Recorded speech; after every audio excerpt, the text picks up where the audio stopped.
Harnessing Power for Positive Impact with Julie Battilana. Julie Battilana is a professor of organizational behavior and social innovation at the Harvard Business School and the Harvard Kennedy School, where she is also the founder and faculty chair of the Social Innovation and Change Initiative. Her research examines the politics of change in organizations and in society, especially focusing on organizations and individuals that initiate and implement changes that diverge from the taken for granted norm.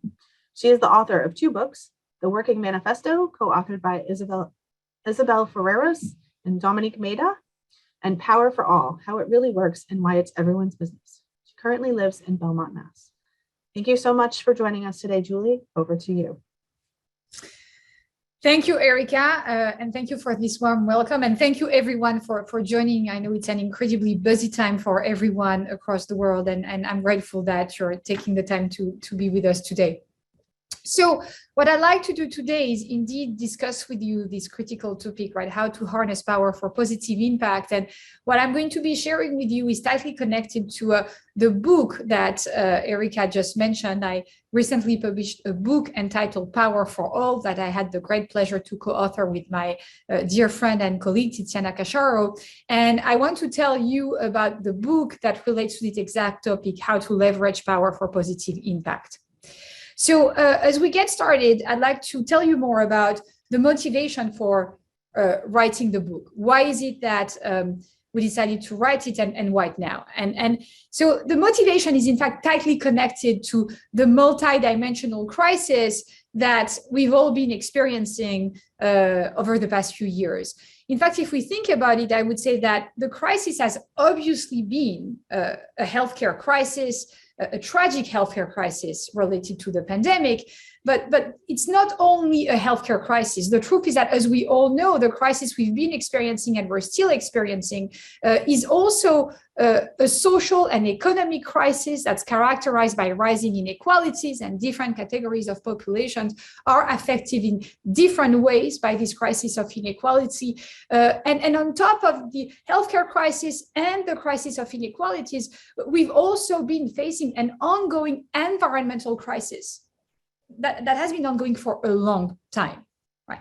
Now, if we try to trace the roots of this multidimensional crisis, then we have to account for the role of neoliberalism, a doctrine that has focused all of our attention, all of our energy on maximizing on one dimension, namely profit, or more broadly, I should say, financial value. Right? Now, it is well established in economics and in sociology today, if you look at all the recent works that have been conducted, it is well established that this exclusive focus on financial value maximization has been associated with increased levels of inequality and further destruction of the planet. So if we were to stay the course, we know what would happen. In fact, we would further destroy the planet and further increase inequalities.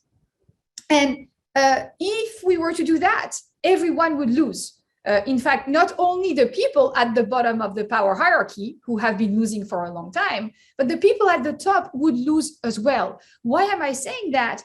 Because A, we all live on the same planet, and B, what we know from history and what we know from all of the research in social sciences is that when levels of inequality become too extreme, then communities, societies become less healthy, less safe, and less productive.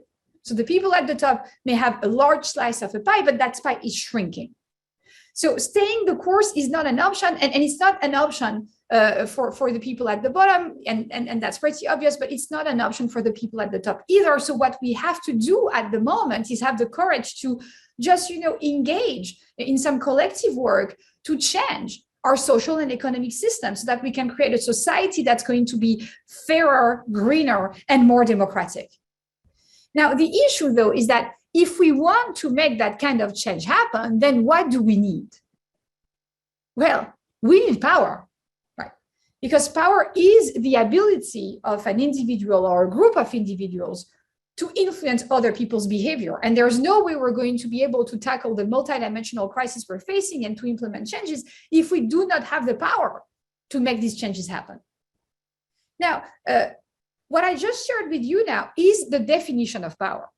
But this is not an explanation, right? The real next question then becomes, where does power come from?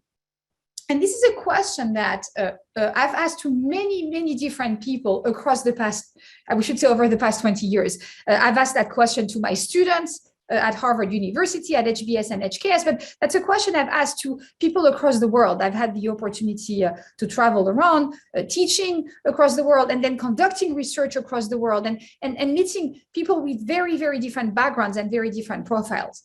And I have to tell you that I've come to worry about the answers to that specific question that people have given me over time.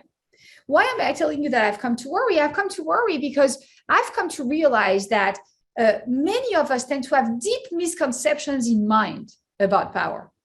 And these misconceptions have very serious implications for all of us individually and collectively. And in our book, Power for All, we actually tackle the issue of these misconceptions as early as the introduction. So we distinguish together with Tiziana three main misconceptions that people have in mind about power. The first misconception that a lot of people have in mind is this idea that somehow power is a possession. So in fact, people would come to me and they would very often ask me the following question. They would say, Julie, do you have the list? And I was very puzzled initially when I heard people asking me this question. I was like, what's the list you actually want me to give you? And I got to understand that people tend to want the list of personal qualities that they think will somehow make people powerful in any situation, right? And so some people believe it's about charisma, others believe it's about good looks or a combination of the two or other characteristics. But interestingly, they want the list of personal characteristics. The second misconception about power is this idea that somehow power would be only for the people at the top, that it would be only for the CEOs, the top executives, the generals, the prime ministers, the presidents, and so on. And the third misconception about power that is probably the most widespread is this idea that power is dirty, right? So if you put all of these misconceptions together, what happens very often is that people will tell me things like, well, you know what, Julie, I don't think I have the personality traits. And anyway, I'm not one of the people at the top, but good for me. Good for me, why? Because at least I'm not getting my hands dirty. Now, I've come to worry a lot about these misconceptions because, as I said, they have very serious implications for all of us individually. Why? Because when we do not understand power, then what is it that happens? What happens is that, people want to have impact and they may be lucky once or twice, but then if they don't understand power, they're not going to be able to have the impact they aspire to. And then what I see in my work is that that's when they get frustrated. And what they tend to do very often is that then they turn their back on power and they leave it to others to decide for them. And that's when we get into trouble collectively. And that's what I worry even more about, because if we do not understand power, then how can we possibly get organized to identify, to prevent, and to stop power abuses when they emerge and when they threaten our freedoms and well-being? This is the 15th year in a row that democracy has been declining across the globe. And so that's why I'm saying that this is worrisome. And that's why we also decided to write that book, because it seemed absolutely critical to us to debunk these fallacies about power so that people can understand power for what it is and can then engage and be part of the changes we need to see happen in organizations and in society. Now, the misconceptions are worrisome, but the good news is that what Tiziana and I have seen in our work, and when I say our work, it's our research, our teaching, our advising, is that when people understand power dynamics, they become more effective leaders and more effective change makers. And then what we also know from our work is that power dynamics can be learned. And so this is why we wrote that book. Machiavelli wrote his very well-known essay on power, The Prince, more than 500 years ago. Now he wrote for a prince. We wrote this book for all. Our objective in the book is to democratize access to knowledge about power, to help unleash all of the energy out there, to help solve the critical issues we're facing at the moment and address the multidimensional crisis that we're all experiencing. Now, if we want to debunk the misconceptions about power, then we have to understand how power really works. And so that's what we try to do with the book. And so let me just give you a bit more information about the book so that you better understand how we build the book and our purpose. So what we want to do with the book is help our readers uncover with us the fundamentals of power across 3 levels of analysis: the interpersonal, the organizational, and the societal level of analysis. And we explain in the book why are they so connected. If you want to understand your own power, you have to understand your power not only in the relationships you have, but you have to understand what's happening at the organizational and at the societal level. And if you want to go and help change happen at the organizational and societal level, you have to understand your own power in interpersonal relationships. So all these dimensions are tightly connected. Now, in terms of our approach, we're building on our own research in organizational behavior, in sociology, and in social psychology. We're also obviously building on the very rich research conducted on power, on the politics of change across fields of social sciences, in sociology, in management, in economics, in philosophy, in social psychology, political science, history, and law. Importantly, we wanted to make sure that in the book, we would give life to all these theories, to all the research. And so what we did in the process of writing the book is that we interviewed more than 100 people across the globe with very, very different paths to and through power. And we are using their stories to illustrate the key mechanisms. Now, the book is really written for a general audience. So you may have no interest in the last point I want to make, but I want to mention it. We also wanted to make sure that people who would want to go deeper and better understand all of the academic arguments and look at the academic and research references would be able to do that. So that's why we have an extensive list of more than 500 notes at the end of the book. But again, you can ignore those, just dive into some of them or read all of them if you want. It really depends on how you want to be using the book and what your own purpose is. So as I said, what's the purpose of the book? Uncover the fundamentals of power. So this is where I need to go, right? Remember the question, where does power come from? So let me explain to you what we explain in the first chapter of the book, and let me highlight those fundamentals of power. Before I do that, I'm going to make a big statement. I'm going to tell you that the fundamentals of power were the same thousands of years ago when human beings were getting organized to live together on this planet. And I'm willing to sign a document now saying that they will remain the same for as long as there will be human beings on this planet, assuming we get our act together and we save and protect our planet. So where does power come from? Power resides in control over access to valued resources. This is critically important. So bear with me. What does that mean? It means that I have power over you if I control access to resources that you need and want. And you have power over me if you control access to resources that I need and want. For example, it could be that you actually control access to a budget that I need to complete the project that I am working on. And if so, you certainly have a great deal of power over me. But in the meantime, it could be that I'm connected to someone you absolutely need to talk to because that person is an expert. And it happens to be that person is an expert in the field tightly connected to the project you're working on. Now, if I'm only one of the people in your network of relationships who's connected to that person, I also have some power over you, right? So what is it that you understand when you understand the fundamentals of power, when you understand that power resides in control over access to valued resources? You get to understand that power is relative, right? And so it could be that I do not have much power in our relationship today, but that could really change tomorrow, right? Because maybe I'll have access to other new valued resources because maybe you're going to value different things. Or it could be that you have a lot of power in our relationship today, but it doesn't mean that it's going to remain the same for the rest of eternity. And let me illustrate that, the core principle, right, the fundamentals of power, with one of the stories we actually share in the book. It's a story we share in chapter 7 of the book. And so this is the story of Nezuma and Jubei. Nezuma is one of the 100 people we interviewed for the book. And I vividly remember the first time I met Nezuma and we talked. Nezuma lives in Tanzania in a remote rural area. And she was explaining to me that when she was a girl, her dream was actually at the time to become a teacher. and she never had a chance to go to school. And so I asked her questions about her power in our community. And what she said to me was the following. She said, listen, Julie, for a very long time in my life, I really felt I didn't have much power. And she explained that most of the decisions in our community were made by the powerful members of the village council. She said she was not a member of that council. And in fact, she had no recollection of a woman ever being invited to sit on that council. And so what's interesting is that Nezuma's life radically changed in 2016.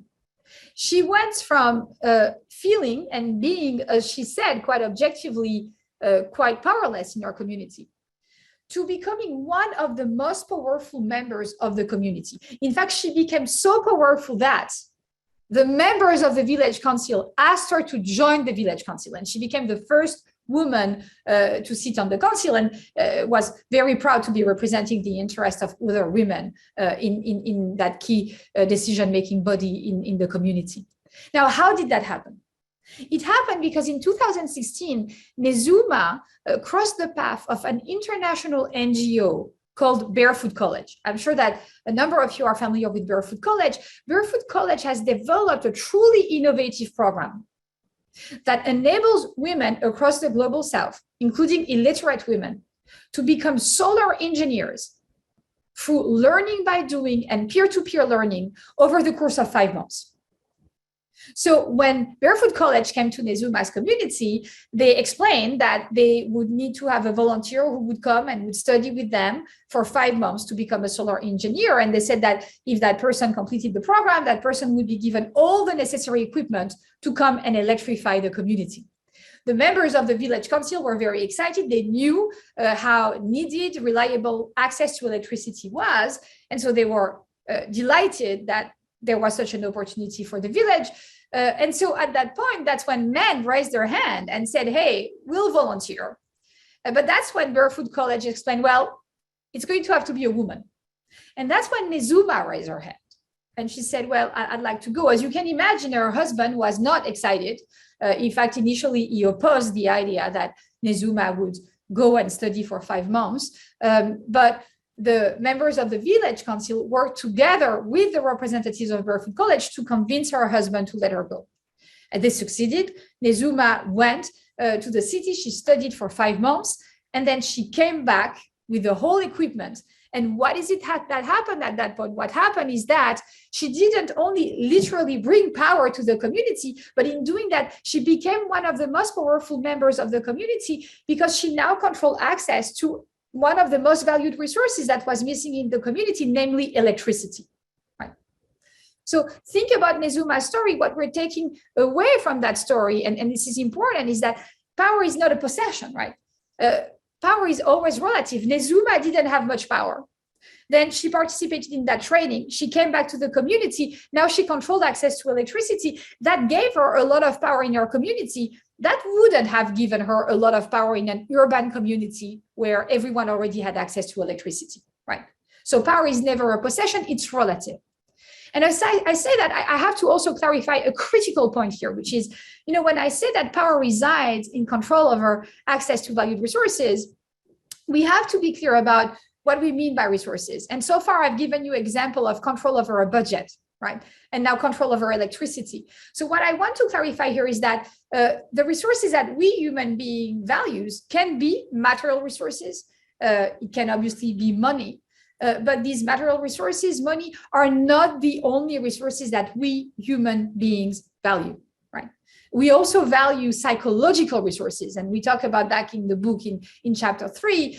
Think about morality, think about achievement, status, autonomy, affiliation, right? Those are all psychological resources that we value, and they can be important sources of power. In fact, think about some of the iconic change makers like Mandela, Gandhi, Martin Luther King, more recently, Malala Yousafzai, Greta Thunberg. What do they have in common?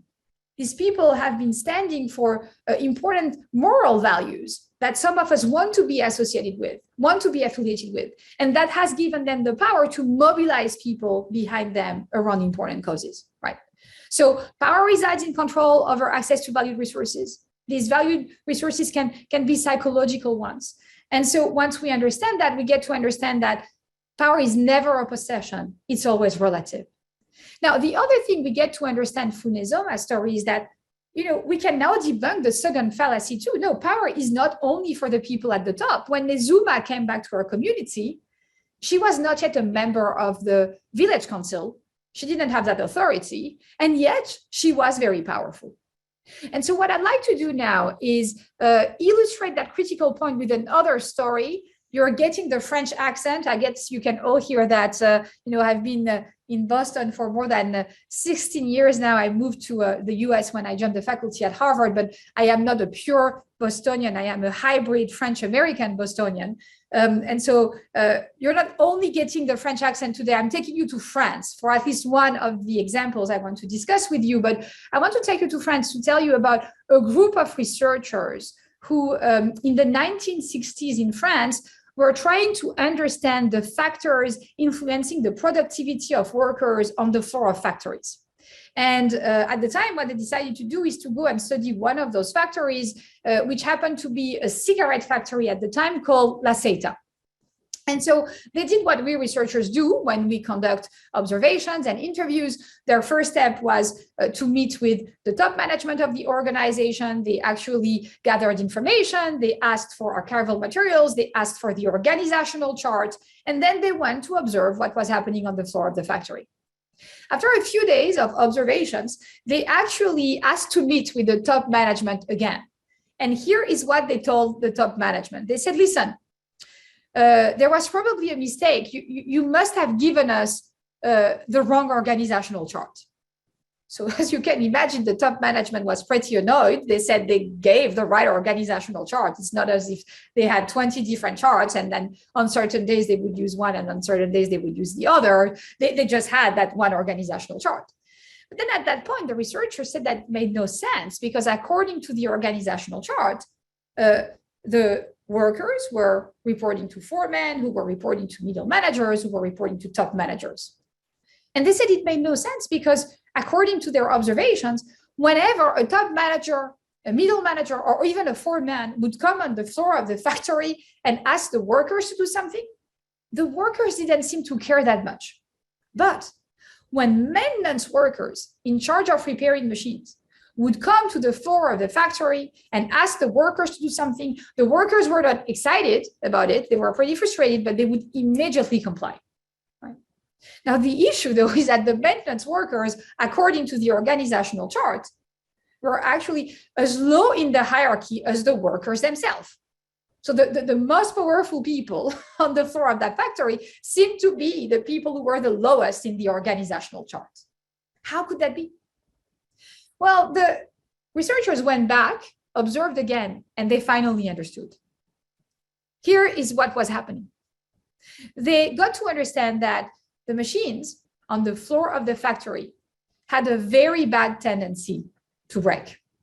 And the workers were paid depending on the number of units they produced per day. So a working machine was one of the most valued resources on the floor of that factory. And the maintenance workers controlled access to a working machine. Now, the maintenance workers were very aware of it. And in fact, their approach to that situation, you could say, was unethical because it was just to basically keep all of the information for themselves. They never explained to anyone how to fix a machine. They didn't want to write a manual. They were very aware of the fact that their power was related to control over access to that information. Now, why is it that I wanted to share this story with you? Because it's a reminder for all of us that there's only so much we can learn from an organizational chart if we want to understand who has power and who doesn't in an organizational or societal environment, right? The organizational chart is going to tell you who has authority, but authority is not the same as power. Authority is a formal right to give orders and commands, right? And in some situation, authority can be a great source of power, right? And it can give you great traction. But it is never a guarantee of power. Right? Cannot tell you the number, in fact, of CEOs, top executives who would come to people like me, close the door, and then behind closed doors say, I feel powerless. I know we need to change. I know this change is needed, but I'm completely unable to push for that change. So the people at the top are not necessarily the ones who are the most powerful. And as we learned from the maintenance workers, you do not need to be at the top to have power, right? And back to this issue of, by the way, who's best positioned in an organization to push for change. That's something we discuss in the book with Tiziana in chapter 4, and that's building on our own research. We ask ourselves the question, who are the most effective change makers? And we collect both quantitative and qualitative data to address this question. And here is what we found. We found that the most effective change makers are not necessarily the people at the top. No, they are the people who are central in the network of the organization or the sector of society they're trying to change, right? And the central players in a network are the people to whom others go for advice. These people have a huge advantage when it comes to implementing change, regardless of their position in the hierarchy. Why? Because trust is a huge conduit of influence. So now, what's the key takeaway here? Power is not only for those at the top, it is potentially for all. Now, we still need to debunk the third fallacy that's probably the most widespread about power, this idea that somehow power is dirty. Right? Now, think about it, though. Power itself is not dirty. Power is kind of the energy you need to get any kind of change to happen. So the dirtiness, if anywhere, is not in power, but it's in us. What are we ready to do to acquire power? And how are we going to use the power that we have? Right? Now, let's not be naive, though, right?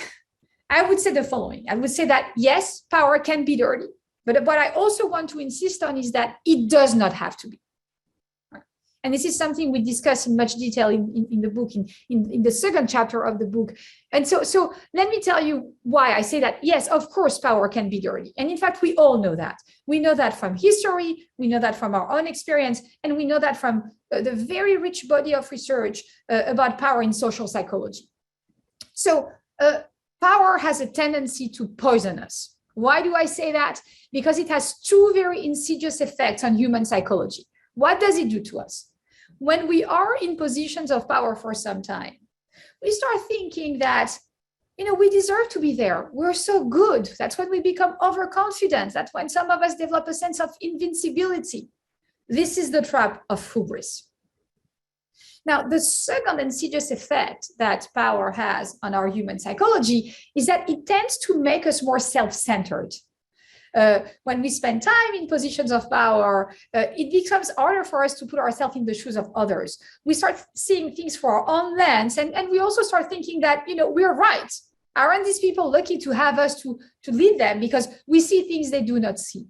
We're not able to put ourselves in their shoes as much as we were before.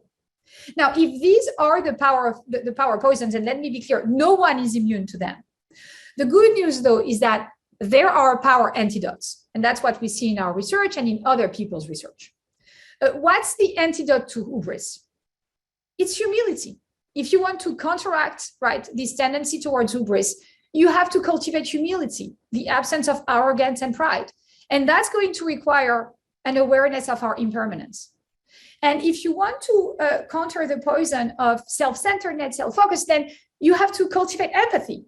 And that's going to require an awareness of our interdependence. And what we see in our work is that when people cultivate humility and empathy, then they're more likely to see power as a responsibility, to adopt a collective orientation, and to use the power they have to pursue a higher purpose, right? And not only pursue their own ends to the detriment of others. Now, you're probably thinking, is she going to stop there? That would be incredibly naive. And you would be right. No, I'm not going to stop there. Because if I were to say, great, practice humility and empathy and we'll all be fine, then that would be incredibly dangerous, because I may be convinced I'm practicing and cultivating humility and empathy, but I may not be. And we all know of people who are the least humble people and who would tell you, oh my gosh, I'm the humblest person you've ever met, right? So we cannot stop there. And in fact, I want to share another story with you here that we actually share in the book, in the second chapter of the book. This is a story of Vera Cordero. Some of you may be familiar with Vera Cordero. Vera is the founder of Instituto Dara in Brazil. She's a social entrepreneur and she's a pediatrician by background. So when she was a young pediatrician in Rio de Janeiro, working in one of the largest hospitals, Vera was heartbroken to see so many kids coming from the poorest communities who would arrive at the hospital too late, or who would keep coming back because their parents didn't have money to afford the medication they needed. She wanted to help the kids, and she got to understand very early on that if she wanted to help them, she couldn't concentrate only on helping them. She had to help their families, and she had to help their families with multiple dimensions. She had to help them with healthcare, with housing, with education, with employment, and with citizenship. And so she designed this multi-dimensional intervention, implemented it through Instituto Dara, and Instituto Dara has now helped more than 1 million people in Brazil and across the world get out of situations of extreme poverty in sustainable ways. Now, interestingly, Vera was one of the people who didn't want to have anything to do with power initially. And then she understood she needed power because it was the energy she needed to make changes happen, to save the lives of the kids. And Instituto Dara became incredibly successful and became known as one of the most successful not-for-profit organizations in Brazil. Vera became known as one of the most impactful social entrepreneurs. She won many awards. She got invited to many galas. She became a frequent speaker at conferences like Davos. And that's when at some point her staff and her family confronted her. And here is what they said to her. And she was very candid and very courageous to share that with me. Vera told me, they said to me that I was not listening anymore, that I kept interrupting them. Her own daughter asked her, but what's wrong with you, Mom? Why do you want to attend yet another gala dinner, yet another award ceremony? Have you forgotten about the kids? Have you forgotten about us? And even though you'd be thinking Vera is the embodiment of humility and empathy, she realized, as she put it, that's the word she's been using. She told me she had been on an ego trip that she was not aware of. And so what did she do at that point? She doubled down on humility and empathy, in her case, through meditation, but for each one of us, it can be through different channels. And importantly, she didn't stop there. She also created new structures on her team, in her organization, to ensure that power was shared, and also to make sure that those in power, herself and others, would be held accountable for how they were using their power. And let me give you one example. She changed the processes and structure of her weekly meeting with her staff. She made the decision that instead of being the first one to talk, she would always be the last one to talk. And she also made the decision that she wouldn't be allowed to talk until everyone would have had a chance to share their perspective, and that they would rotate the order of who would be speaking first among the people on the staff. And she was held accountable. If she interrupted or said something, people would actually be asking her to shut up. So now, where are we? We've debunked the three fallacies, right? We know power is not a possession, it's relative. It's not only for the people at the top, it's potentially for everyone. It's not dirty, it's energy. And we can engage cleanly with it if we cultivate humility and empathy, and if we accept and embrace and set up the checks on our power and other people's power, right? Now that we've done that, what can we do? We can understand power for what it is, explain to ourselves and others how it works. So importantly, you may not be dealing with the fallacies I just described, but you're working with people who are, and it is your responsibility to help debunk the fallacies so that they can be more effective leaders and change makers. The other thing you can now do is you can map the political landscape in any situation. You just need to answer those questions, right? What do people value, and who controls access to valued resources? And then importantly, you can now also assess your own sources of power, right? Those are the channels through which you can access valued resources in different situations. Now, that being said, you're probably thinking a question remains, Julie, and you're right? If power is really not a possession, then why do we see it so often steadily accrue to some groups while continually eluding others? And there I will say, you're right, that's a critical question. And this is because relationships do not happen in a vacuum, right? The truth is that societies and organizations are shaped by power hierarchies. And what I mean here by a power hierarchy, it's an accepted order of who commands more versus less power in a given society or organization.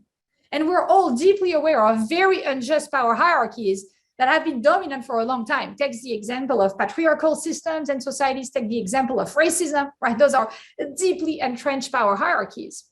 Now, why is it that these power hierarchies reproduce themselves if they're so unfair? We explained that in chapter 5 of the book. This is once power is distributed in a certain way, over time, the resulting hierarchy acquires a patina of legitimacy because of psychological processes and because of the stories we tell each other, and the people who have authority tell us, and then we tell each other, and those stories then contribute to reproducing the status quo, and then they become part of the laws, and sort of we start thinking of the system. This is business as usual. In fact, it's politics as usual, right?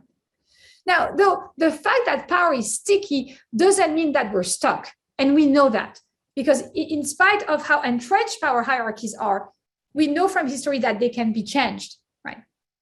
And so as we think about the changes we have to implement now, what's at stake is how can we make these changes happen? How can we deal with the multidimensional crisis we're talking about and change the power hierarchies associated with the neoliberal system?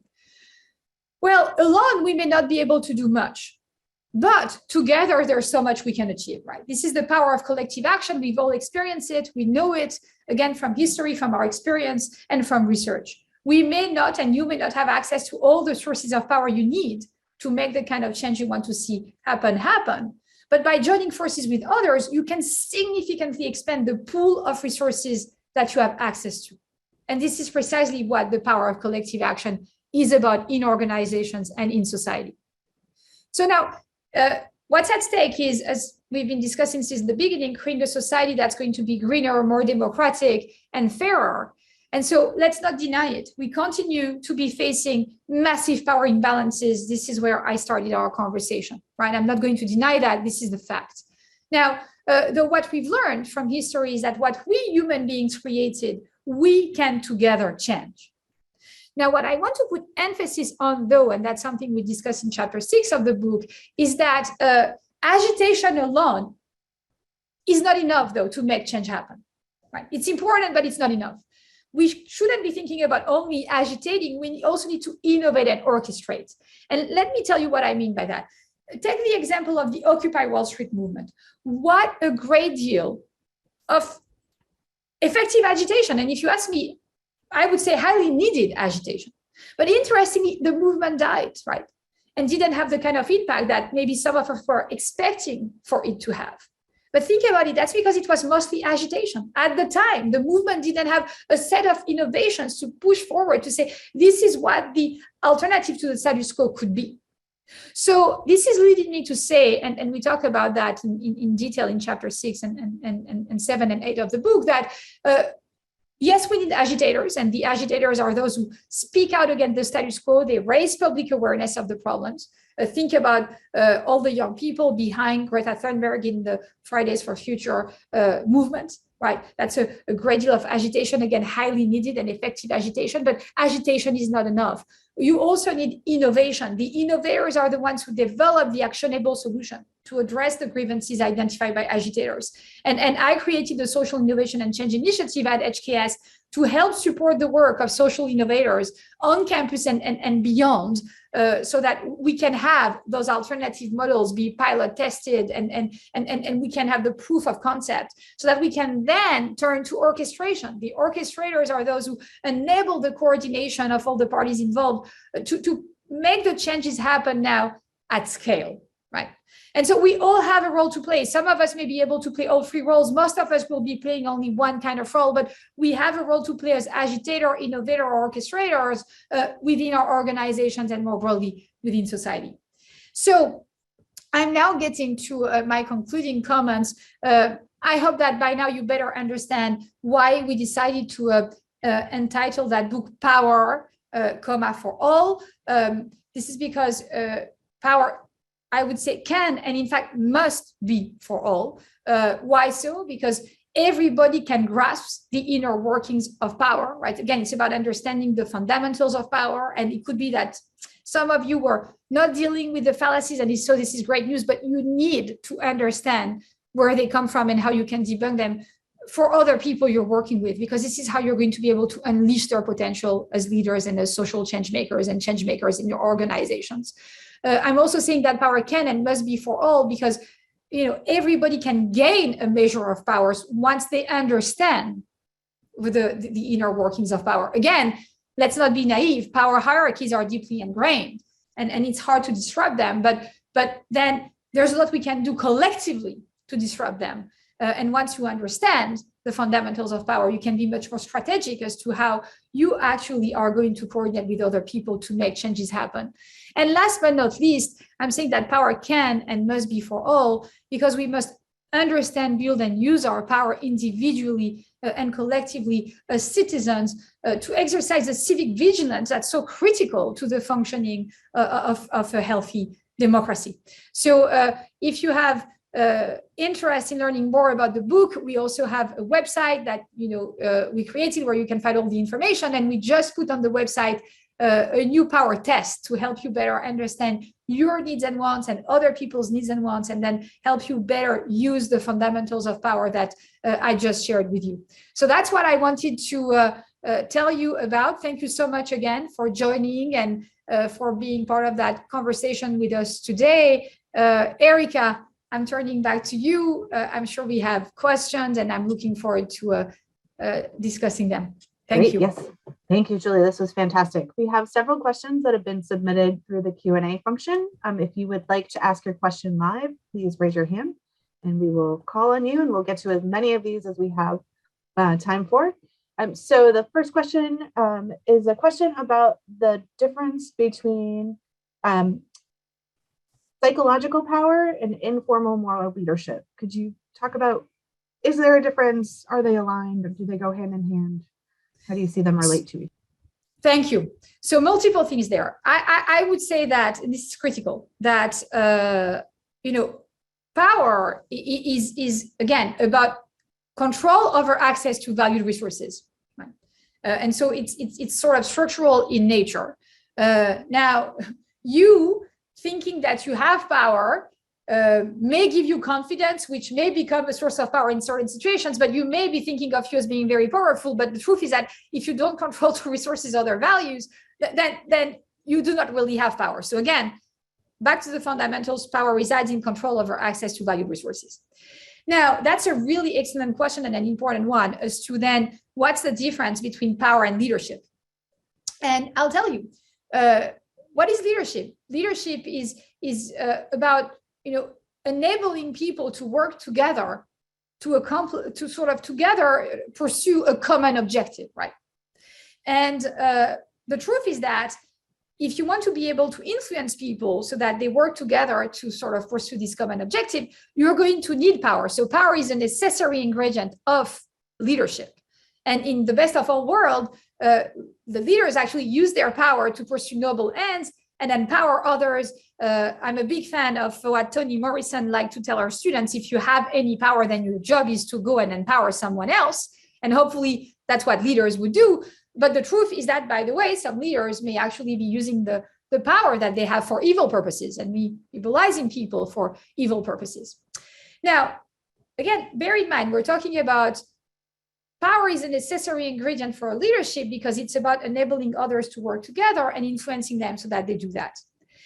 Now, power and leadership are not the same, though, because you could have examples, and I have many of them, of people who have power, but decide not to use it to exercise any kind of leadership. The first situation is they have power, but they decide not to use that power, right? This is it. They don't take action, don't try to influence anyone. Another situation is they have power, but they don't try to use it to actually bring people with them or bring people together to do things. They may be using their power just to advance their own personal objectives to the detriment of others, or not to the detriment of others, but actually not in with the idea of bringing people together or influencing people. So power and leadership are connected. Power is a necessary ingredient of leadership, but they're not the same. And you may have power and not exercise any kind of leadership. Thanks, Julie. We actually had a question specifically asking about the flip side of your topic. So people who are harnessing power for negative impact, which you've started talking a little bit about.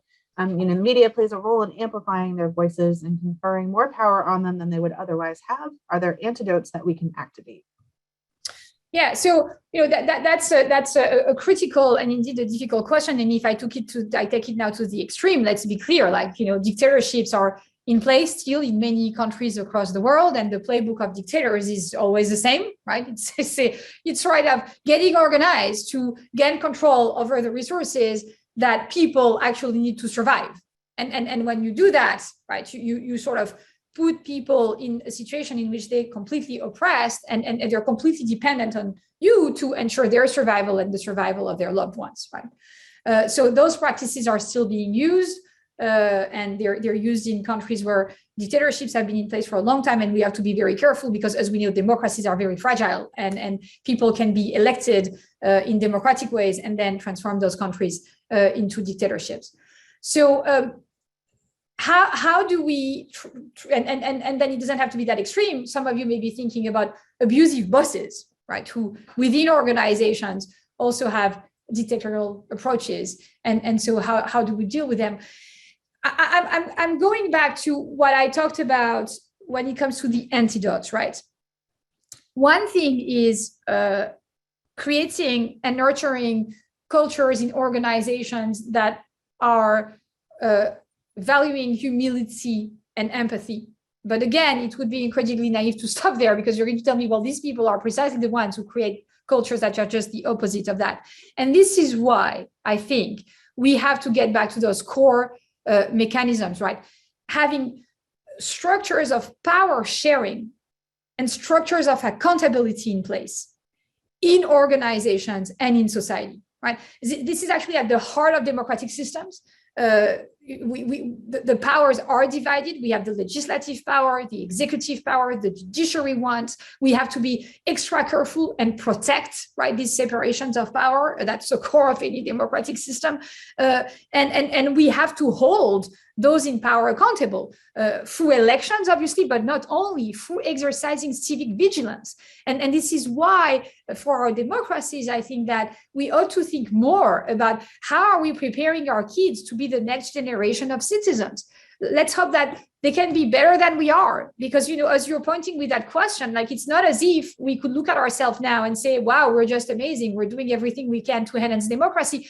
Let me be clear, we're all trying to do, and we're trying to do a lot, but we are aware of how fragile democracy is, and we are aware of the fact that it's still imperfect if you take a country like the United States, right? And a lot is happening at the Kennedy School on that front, and I know that many of you are part of these initiatives, but I think we have to be thinking about education. What could we do? I'm delighted that my son, who's 17 today, has classes at school that are about well-being and how to handle stress. This is important, but I would want more on power itself. What it means to use it well, what it means to use it for evil purposes, what it means to engage as a citizen and exercise all of your duties when it comes to civic vigilance.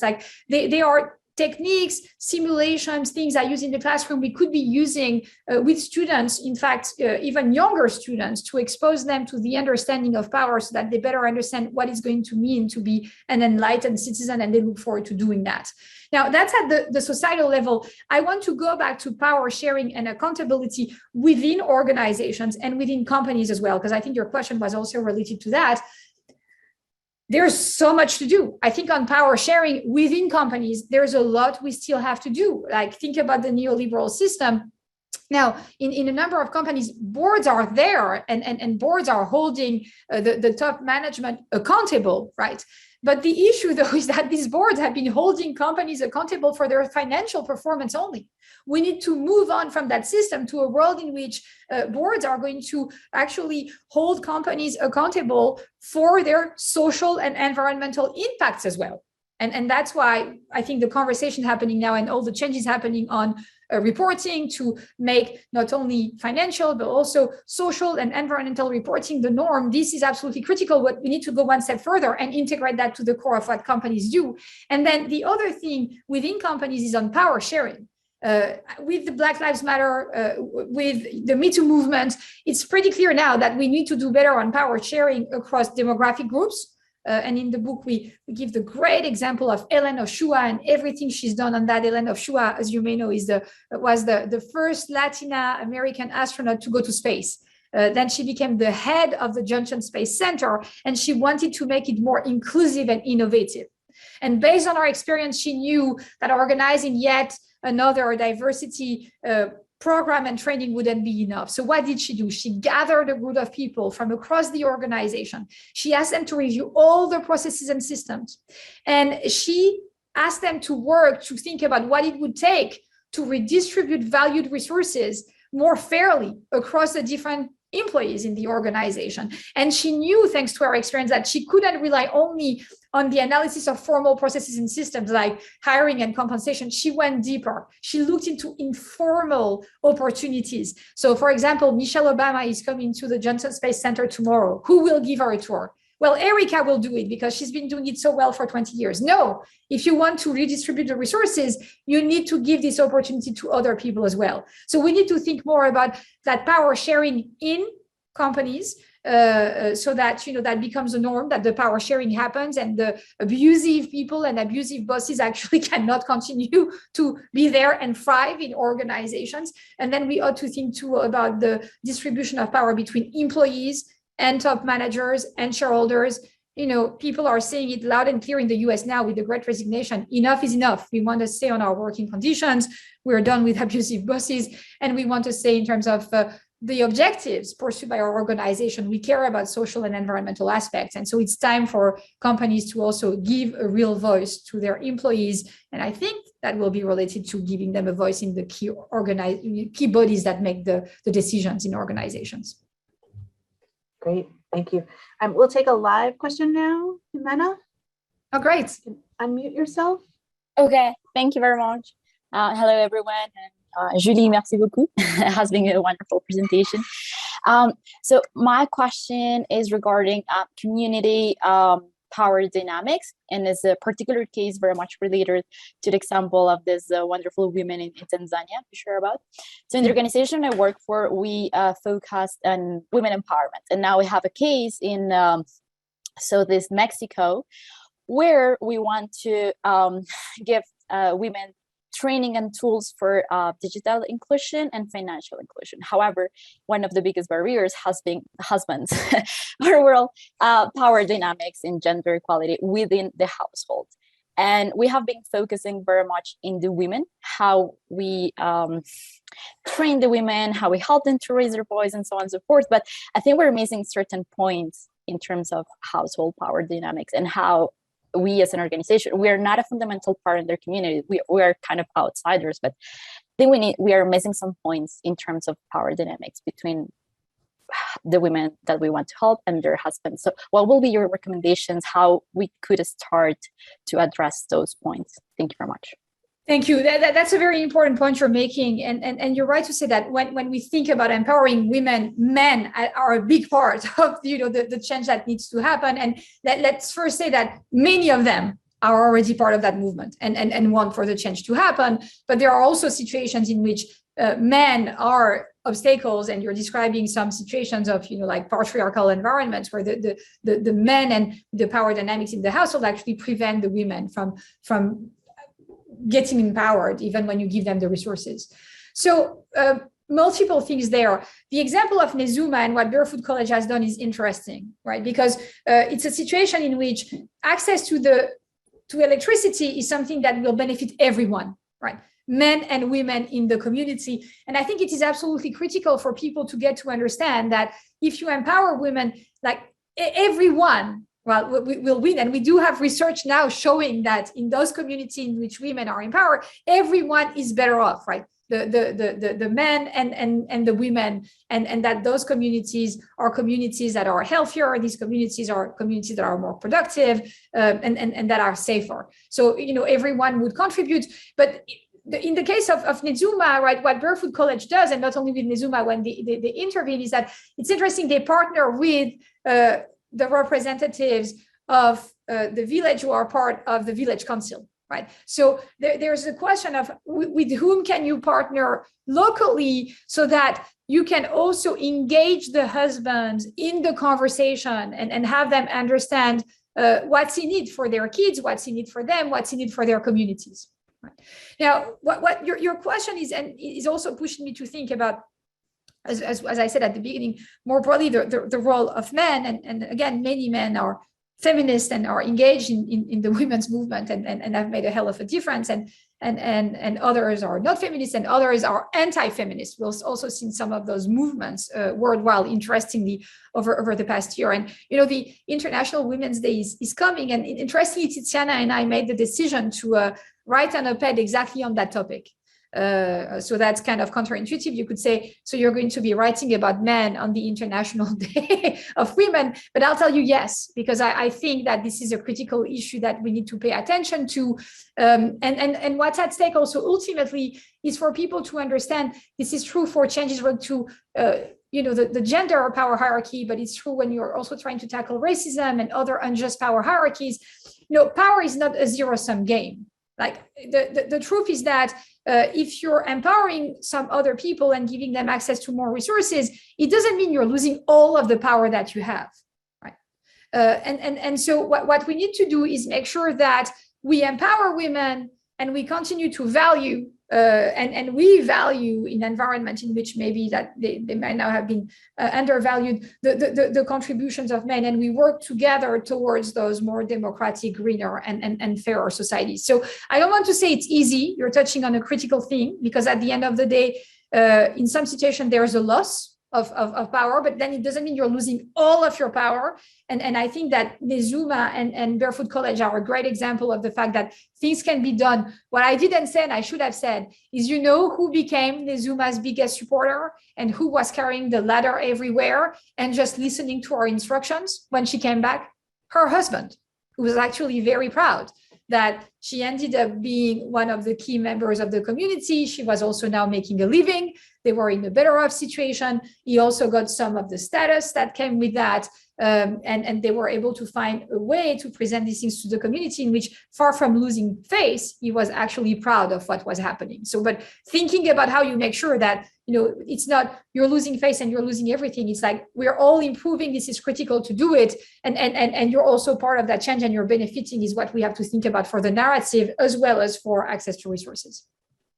Wonderful. Thank you very much. Thank you. Thank you. We'll take one more live question. Nabil, unmute yourself. I will unmute. Yes. Good evening, Julie. I'm a former HBS AMP 186, and I spent my life as an investment banker advising government. So I was briefing, dreaming matters about, let's say, powers, empowerment, etc., etc. First of all, congratulations for making the theme of power so simple, and the parallel you do going to the roots of Machiavelli with his famous book, The Prince, which was printed a couple of years after his death. Today, I consider that we are living in a world, so you started your presentation by talking about the crisis, whether, let's say, from the economic, financial, social, or health point of view. I consider that there is a real problem of leadership, and there is a crisis of leadership. And you define it, so the leadership being about enabling people to pursue a common effective, and for this you stated that you need power. I agree. But you can have the entire power without being a leader. A leader is not a function. Leadership is a mix of a nature and a nurture. It's a journey. And I will do like yourself, so I will come back to the roots, because leadership is about three things: ethos, pathos, and logos. So the credibility, the emotion, and the logic, which is back to the Greek Aristotle. So do you consider that there is a real crisis in the leadership like we see it today? And do you see a sort of the practice of power being completely, let's say, changed and becoming worse during the last decades? And in the end, I'll be more than happy to share my experience with yours, and I'll be happy, let's say, to meet you, whether in our wonderful Boston or in any other places. Thank you, Nabil. We'll be delighted to talk more about that. I share your concerns, like a crisis of leadership. We have to rise to the occasion. I'll tell you, I think we need leaders now who are competent, who understand power, and who will be able to navigate the challenges of change implementation, but we also need leaders who have the courage to diverge from the existing norms and power hierarchies so that we can tackle the crisis we're facing now. And that courage is what we desperately need and what we need to see more of.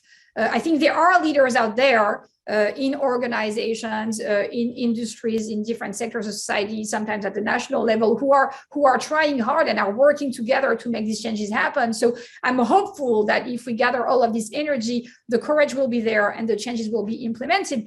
I'm hopeful, but just like you, I'm very concerned. And we don't have all of the time in the world to make that happen. Now, I'm also going to come back to what I said on humility and empathy. Like my faith ultimately is in the structures and systems that protect democracies and that I think should make organizations more democratic as well. That's an evolution. But humility and empathy are absolutely critical. And if only as citizens and as members of organizations, we could sort of pay more attention when we decide who we elect to their competence, this is critical. Their ideas, obviously, this is critical. The courage, this is critical. But humility and empathy also should be part, like of what we're paying attention to. And it should be part of how we also prepare the leaders of tomorrow. So I think this has implications for what we teach and how we teach at a school like HKS, a school like HBS, and across this university. And a number of us at the moment at the Center for Public Leadership are thinking very seriously about these issues. Governor Deval Patrick just joined us as the co-director of the Center for Public Leadership together with Hannah Raleigh-Wills, and we're working together now to do more to address the important question you asked. And we obviously need the input from the great community of alumni. So I just look forward to many more exchanges on this critical issue and how to make sure that we at HKS do our part and prepare the next generation of public leaders in a way that's going to be really enabling and enhancing for everyone. Thank you so much, Julie. Thank you, everyone, for joining us. Unfortunately, we are at time. Thank you for joining. Thank you for submitting your very thoughtful questions. You will receive a link to the recording and the slides in the coming days. And we hope to see you at an upcoming webinar in our series, including our next one on March 16th, The Psychology of Disagreement, How Leaders Can Navigate Polarized Conversations with Julia Minson. Thank you again, everyone. Be well. Thanks again. Take good care.